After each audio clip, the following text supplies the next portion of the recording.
रूस यूक्रेन के बीच जारी युद्ध के बीच प्रधानमंत्री नरेंद्र मोदी 2 दिवसीय पोलैंड दौरे पर रवाना हो चुके हैं। पीएम मोदी पोलैंड के बाद यूक्रेन जाएंगे। 45 साल बाद कोई भारतीय प्रधानमंत्री वॉर्सो की धरती पर कदम रखेगा। पीएम मोदी यहां राष्ट्रपति आंद्रे सेबेस्टियन डूडा से मुलाकात करेंगे। पीएम मोदी और डोनाल्ड टस्क के बीच द्विपक्षीय बातचीत भी होगी। साथ ही साथ पीएम मोदी भारतीय समुदाय के साथ भी बातचीत करेंगे। पोलैंड में 25,000 के करीब भारतीय समुदाय के लोग रहते हैं। इसमें 5,000 के करीब छात्र हैं जो पढ़ने के लिए वहां गए हैं। जिस समय रूस यूक्रेन का युद्ध शुरू हुआ उस समय पोलैंड की सरकार और वहां के लोगों ने यूक्रेन से भारतीय छात्रों को निकालने में बड़ा योगदान दिया था। ऑपरेशन गंगा के दौरान पोलैंड ने भारत की मदद की थी। साल 2022 में पोलैंड के रास्ते ही 4,000 से ज़्यादा भारतीय छात्रों को युद्धग्रस्त यूक्रेन से निकाला गया था। ऐसे में पीएम मोदी का पोलैंड दौरा काफ़ी खास है।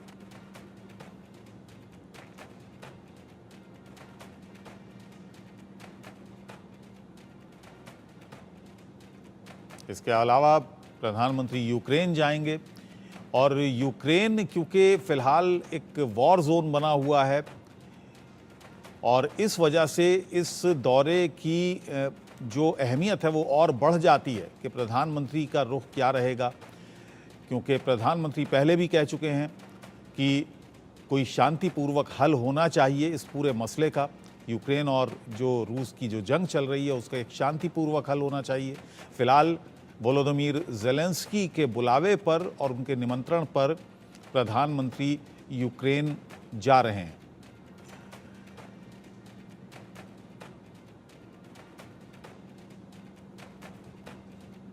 और पोलैंड की ये यात्रा भी काफ़ी अहमियत रखती है।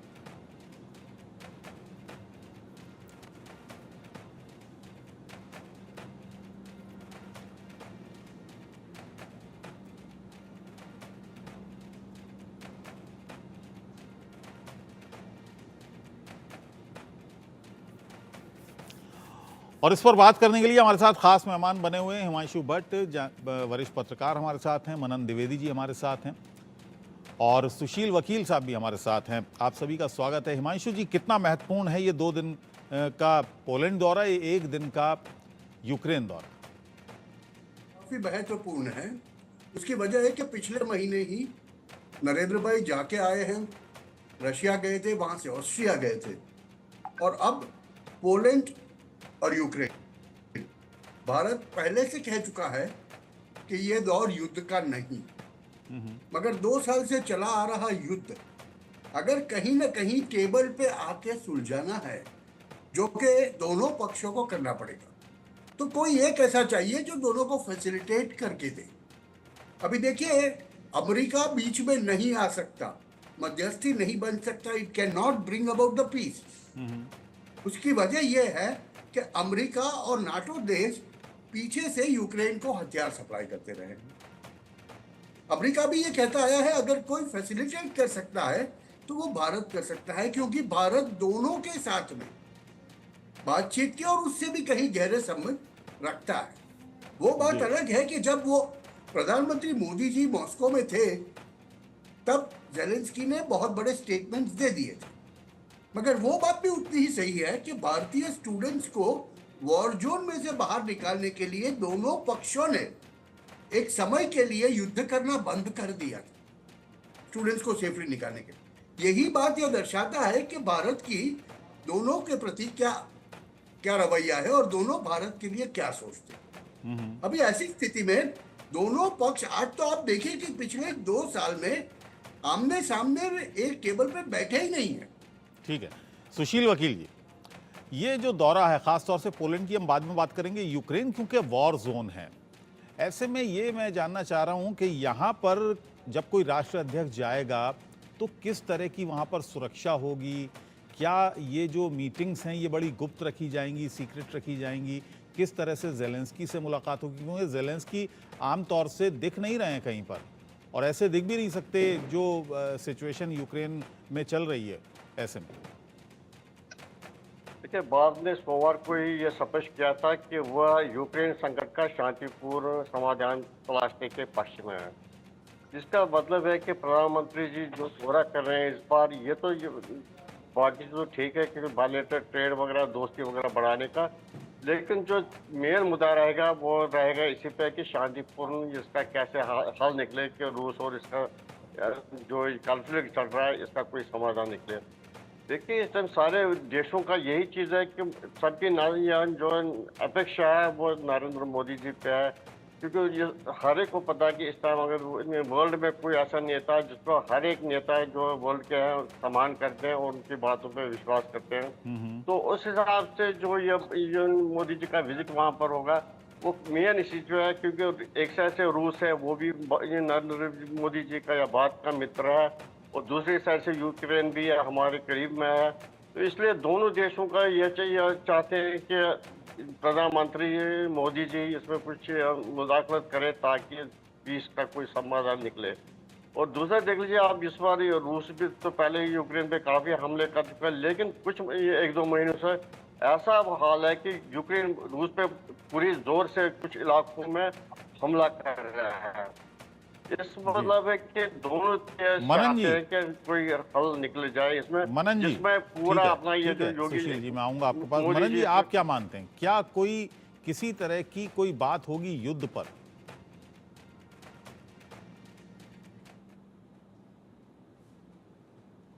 मनन जी, मेरी आवाज मिल रही है आपको? हाँ बिल्कुल। क्या आप अपना प्रश्न दोहरा सकते हैं? जी जी जवाब जी, देता हूं। मैं ये जानना चाह रहा हूँ, प्रधानमंत्री पोलैंड भी जा रहे हैं, उसके बाद वो एक दिन के लिए कीव जाएंगे, यूक्रेन जाएंगे। क्या युद्ध पर कोई बात हो सकती है? बिल्कुल जी, मुझे ऐसा लगता है कि युद्ध पर बात होगी। और भारत कई बार ये डिक्लेयर कर चुका है पिछले 2 वर्षों से, जब से यूक्रेन और रशिया युद्धरत हैं, कि डिप्लोमेसी और नेगोशिएशन और कॉपरेशन और कोलैबोरेशन ही ऐसे तरीके हैं, मेज पे बैठ के, डिप्लोमेटिक टेबल पे बैठ के बात करने का ही तरीका है, जिससे कि सारे वैमनस्य और जो अटैक हुए हैं वो सॉल्व किए जा सकते हैं। और ऐसा, इसके अलावा ये बात भी है कि पोलैंड के लिए तो प्राइम मिनिस्टर नरेंद्र मोदी ने बड़े ही प्रखर रूप से ये ट्वीट किया है कि भारत का सबसे बड़ा पार्टनर सेंट्रल यूरोप में अगर कोई राष्ट्र है तो वो है पोलैंड। पर अगर हम, और 70 वर्षों में ये पहली बार हो रहा है कि कोई भारत का प्रधानमंत्री वहां पर जा रहा है। पर अगर हम युद्ध की बात करें, हम यूक्रेन युद्ध की बात करें, तो हम 2 साल पहले अपने समय की वॉचेस को पीछे ले आ सकते हैं, जिसमें हम पाएंगे कि 2014 के बाद से कॉन्फ्लिक्ट रिजोल्यूशन और युद्ध को सॉल्व करने की फील्ड में भी भारत ने अपना इंटरेस्ट शो किया, और भारत ने कॉन्फ्लिक्ट रिजोल्यूटर बनने का भी निश्चय किया। इसका एक सबसे बड़ा एग्जांपल यूक्रेन से पहले है अफगानिस्तान। कतर में अमेरिका, जर्मनी, इंग्लैंड, फ्रांस और मिडिल ईस्ट के देशों के बीच में बातचीत हुई, जहां पर हमारे minister of external affairs Jaishankar साहब भी बुलाए गए। और एक तरीके से, जिस तरीके से अमेरिका वहां से भागा, उसमें भारत ने तो क्रिटिसाइज किया ही, पर सबसे बड़ी बात यह है कि सेंट्रल एशिया में, साउथ एशिया में, और अब मैरीटाइम स्पेस में, और अब यूक्रेन में, यहाँ पर कोई अगर इंस्टेबिलिटी होती है, कोई पॉलिटिकल वोलेटाइलिटी होती है, तो उसमें भारत कॉन्फ्लिक्ट रिजोल्यूटर की तरह आएगा, और मेरे हिसाब से अपनी बात को दोहराएंगे नरेंद्र मोदी। पर हमें ये देखना चाहिए कि जब नरेंद्र मोदी मॉस्को गए थे, तो उस समय रशिया ने यूक्रेन के एक चाइल्ड हॉस्पिटल पे अटैक किया था, और उसी दौरान, उसी मूवमेंट के दौरान नरेंद्र मोदी और व्लादिमीर पुतिन, जो रशिया के प्रीमियर हैं, वो गले भी मिले थे। और इस सिनेरियो को देखने के बाद जेलेंस्की की तरफ से एक बड़ा ही तेज रिप्लाई आया था। वो उन्होंने ये कहा था कि भारत को सोच लेना चाहिए कि आज आपका दोस्त रशिया है, पर जिस तरीके से हमें उसने तार-तार किया है, क्या उसी तरीके से आपको भी तार-तार कभी कोई राष्ट्र कर सकता है। उसके अलावा मैं अपनी बात को यहाँ खत्म करूंगा।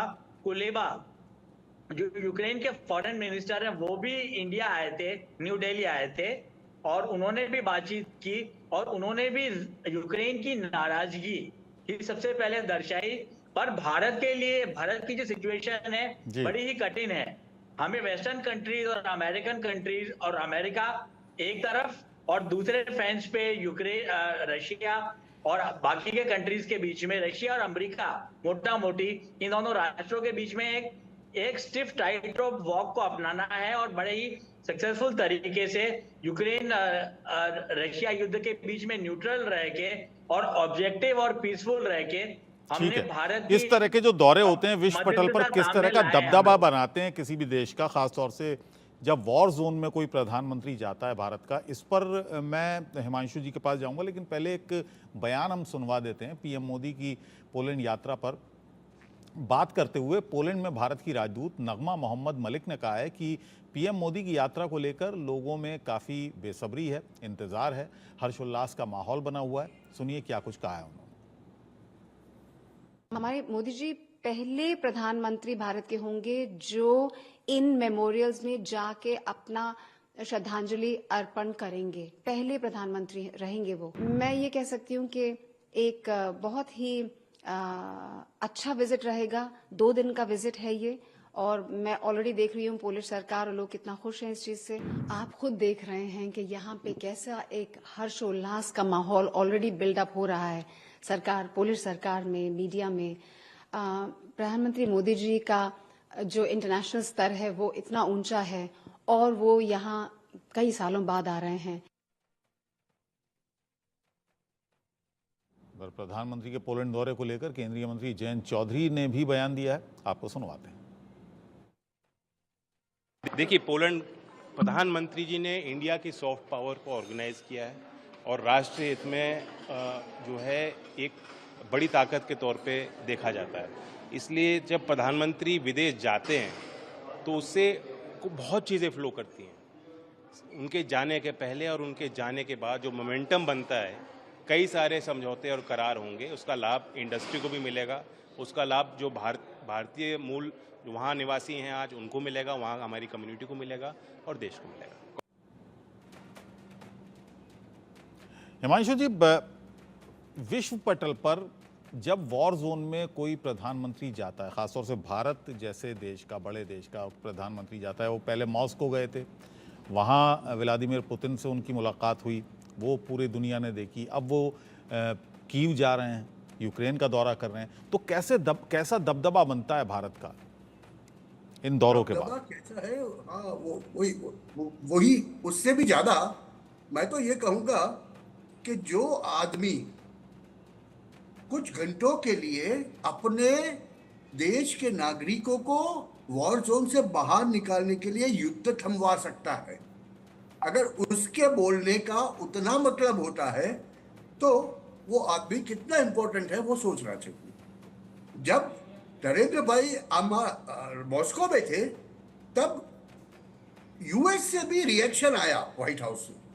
उन्होंने कहा कि अगर कोई पुतिन को बोल सकता है कि आप युद्ध बंद कर दो तो वो नरेंद्र भाई बोल सकते हैं। अभी देखिए, मैं बड़ा चढ़ा के नहीं बात कर रहा हूं, मैं ये स्पष्ट रूप से समझता हूं कि ये जो दौरा है वो पूरा ऑप्टिक्स का दौरा है और इसमें मैंने कहा वैसे भारत एक फैसिलिटेटर का ही काम कर सकता है। भारत दोनों पक्षों को टेबल पे लाके बिठा सकता है कि आप बैठो, बात करो, अपने मसले सुलझाओ। इसमें भारत मध्यस्थी नहीं करेगा, भारत एक प्रोवाइडर, फैसिलिटेटर बनेगा। ये बात बहुत स्पष्ट रूप से समझ लेना चाहिए। जो लोग ये आशा रख रहे हैं ना कि भारत युद्ध बंद करवा देगा, नहीं भैया जी, भारत ज्यादा से ज्यादा दोनों को साथ में बिठाएगा और एक सीज फायर करके तौर तरीके से इंसान बन के बातें करो, वो कह सकता है जी। और यही मनन जी, आप क्या मानते हैं? मगर क्योंकि युद्ध रुकवाने की जो बात थी इसमें भी बड़ा कंफ्यूजन हुआ, इसमें भी काफी लोगों ने बयान दिए अपने अपने। आप क्या मानते हैं? नहीं, मैं ये स्पष्ट रूप से मानता हूं। नहीं, मनन जी से पूछ रहा हूं। हाँ, बताएं सर। जी, मैं ये जानना चाह रहा हूँ, जैसा कि हिमांशु जी ने भी कहा कि उस वक्त में थोड़ी देर के लिए या कुछ समय के लिए युद्ध रुकवा दिया गया था, इस पर बहुत ज़्यादा बयान भी आए, सियासत भी हुई और बहुत सारी चीज़ें हुई, कन्फ्यूजन भी हुआ। ये क्या पूरा मामला था?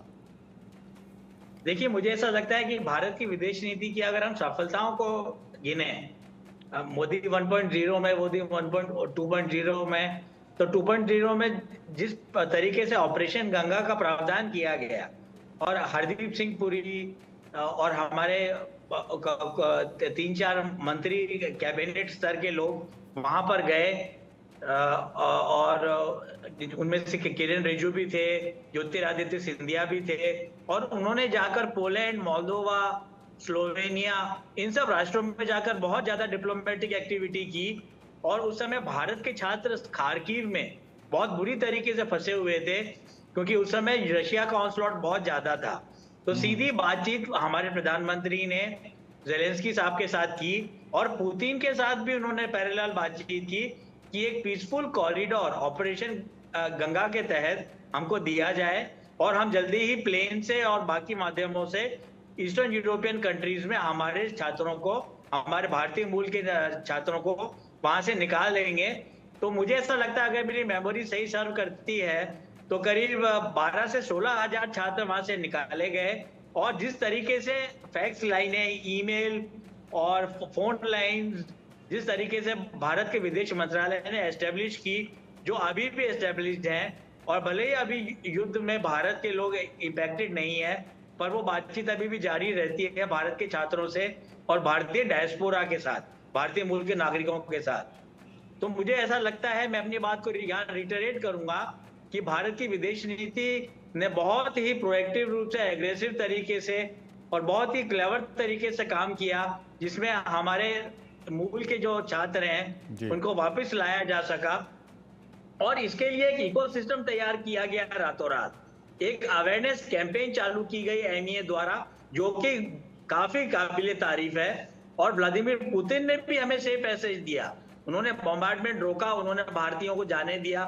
उसके बाद जहां तक मेरी मेमोरी मुझे राइट सर्व करती है, ये एक तरीके से भारत विदेश नीति की बहुत बड़ी, भारत की विदेश नीति की सफलता है। पर मुझे अब लगता है कि जिस तरीके से कुर्स्क, बेलोग्राड और बेरियानस्क में यूक्रेन ने अटैक किया है, तो मुझे लगता है कि अब काउंटर ऑफेंसिव रशिया की तरफ से कुछ दिनों उपरांत आने ही वाला है, क्योंकि रशियन लोग एक्सपेक्ट नहीं कर रहे थे, पुतिन भी एक्सपेक्ट नहीं कर रहे थे कि डोनबास के एरिया को छोड़कर कुर्स्क या किसी और एरिया में काउंटर अटैक करेगा यूक्रेन। तो इसको रशिया बड़ी चालाकी से इन्वेजन भी नहीं कह रहा है, बस एक तरीके का सिचुएशन कोट अनकोट में और कोट अनकोट में एक टेररिस्ट एक्ट कह रहा है। सुशील जी, तो मुझे लगता है कि सुशील जी का छोटा सा रिएक्शन है कि नरेंद्र मोदी ऐसे मौके पे जेलेंस्की से मिलेंगे और उनसे बातचीत करेंगे। पर मुझे लगता है कि अगर जेलेंस्की के पास कुर्स्क का थोड़ा एरिया आ जाएगा, तो नेगोशिएशन आसानी हो जाएगी नेगोशिएशन में। और यहाँ पर भारत एक फैसिलिटेटर का, एक माध्यम का, एक डिप्लोमेटिक माध्यम का रोल अदा कर सकता है। कितना अहम माध्यम बन सकता है, कितना अहम माध्यम बन सकता है, और क्या कुछ रिजल्ट सामने आएगा? सुशील जी, मुझे छोटा सा। हाँ, मुझे लगता है सुशील जी, आजकल इंडिया का दबदबा चल रहा है, इंडिया कोई सोल्यूशन निकाल सकता है।